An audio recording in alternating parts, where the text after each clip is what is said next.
আলহামদুলিল্লাহ ওয়াসসালাতু ওয়াসসালাম আলা রাসূলিল্লাহ। কুরআন ও সালাহ বুঝুন আরও সহজ উপায়ে। Lesson 3A বাসমালা। আজকের এই লেসনটি শেষ হওয়ার সাথে সাথে আমরা এমন 12টি শব্দ শিখে ফেলতে পারবো যেটা কুরআনে প্রায় 4300 বার এসেছে। এর আগে আমরা শিখেছিলাম আউযু বিল্লাহি মিনাশ শাইতানির রাজিম। এটাকে বলা হয় তাউজ। আমরা জানি শয়তান আমাদের চারপাশ থেকে আক্রমণ করবে আমাদেরকে পথভ্রষ্ট করার জন্য। এটা থেকে বাঁচার জন্যই আউযু বিল্লাহ বলা উচিত। এটা হবে আমাদের 1 নম্বর অভ্যাস। এই কোর্সে তাউজ ও সূরা ফাতিহা সহ আমরা 9টি অভ্যাস শিখব। শুরু করব সূরা ফাতিহা দিয়ে। এটা হলো কুরআনের প্রথম সূরা। এটা এতটাই গুরুত্বপূর্ণ যে এটাকে বলা হয় উম্মুল কুরআন, অর্থাৎ দি মাদার অফ দি কুরআন। এছাড়া নামাজে প্রত্যেক রাকাতে আমাদের সূরা ফাতিহা কিন্তু পড়তেই হয়। তাউজ সহ সূরা ফাতিহার শব্দগুলো কুরআনে প্রায় 9000 বার এসেছে। বিসমিল্লাহির রহমানির রহিম, এটাকে বলা হয় বাসমালা। বি অর্থ নিয়ে বা সাথে, ইসম অর্থ নাম, বিসমি অর্থ নাম নিয়ে। ইসম হলো একবচন, আসমা হলো বহুবচন, যেমন আসমাউল হুসনা অর্থাৎ আল্লাহর সুন্দর ও পরিপূর্ণ নামসমূহ। যে কোনো ভালো কাজ শুরু করার আগে আমরা বিসমিল্লাহ বলি।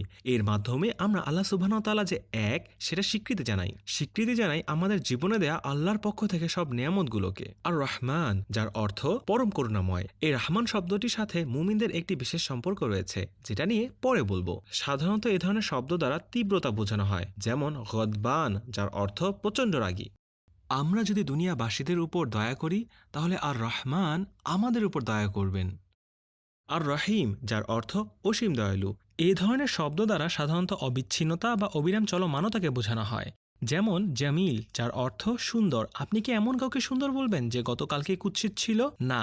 সেরকম আর রাহিম, যিনি অসীম দয়ালু, যার দয়া কখনই শেষ হয় না। আমরা আল্লাহর দুটি নাম সম্পর্কে জানলাম। তিনি হলেন আর রহমান এবং তিনি আর রাহিম। আমরা জানি আমাদের জীবনে আল্লাহর রহমত যে কতটা ব্যাপক। একটু ভেবে দেখুন, তিনি এই পৃথিবীতে চলার পথে আমাদের জন্য সবকিছু সহজ করে দিয়েছেন।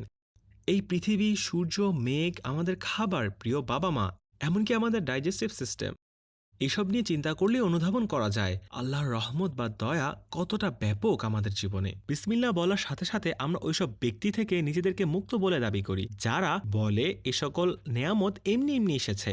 যে কোনো ভালো কাজ শুরু করার আগে আমাদের বিসমিল্লাহ বলার অভ্যাস গড়ে তোলা উচিত। এটা হবে আমাদের 2 নম্বর অভ্যাস। এই পৃথিবীর সাথে আখিরাতে আল্লাহর রহমত পাবার জন্য আমাদেরকে শিরক থেকেও মুক্ত থাকতে হবে, কারণ আখিরাতের মুক্তি তো কেবল শিরক থেকে বেঁচে থাকা ব্যক্তিদের জন্যই। মনে রাখবেন, যে কাজ করতে আপনার বিবেক আপনাকে বিসমিল্লাহ বলতে বাধা দেয়, সেই কাজ আপনাকে পাপের দিকেই নিয়ে যায়। এখন রহমান শব্দটি নিয়ে কিছু কথা বলি। আল্লাহ সুবহানাহু ওয়া তাআলা সূরা ফুরকানে তার বিশেষ সৎ ও নেক বান্দাদেরকে রহমানের বান্দা হিসেবে পরিচয় করে দিয়েছেন নিজের এই নামের সাথে। তিনি তো সেই আর রহমান, যার জন্য দেয়া একটিমাত্র খেজুরকেও তিনি কবুল করে নেন। কোনো ভালো কাজকেই সেজন্য একদম ছোট মনে করা উচিত নয়। তাই কুরআন ও হাদিস অনুযায়ী রহমানের বান্দা হওয়ার জন্য যেসব গুণাবলী আমাদের থাকা দরকার, সেগুলো আমাদেরকে অর্জন করতে হবে। তাহলে আজ এই পর্যন্তই। পরবর্তী পর্ব দেখার অনুরোধ রইল।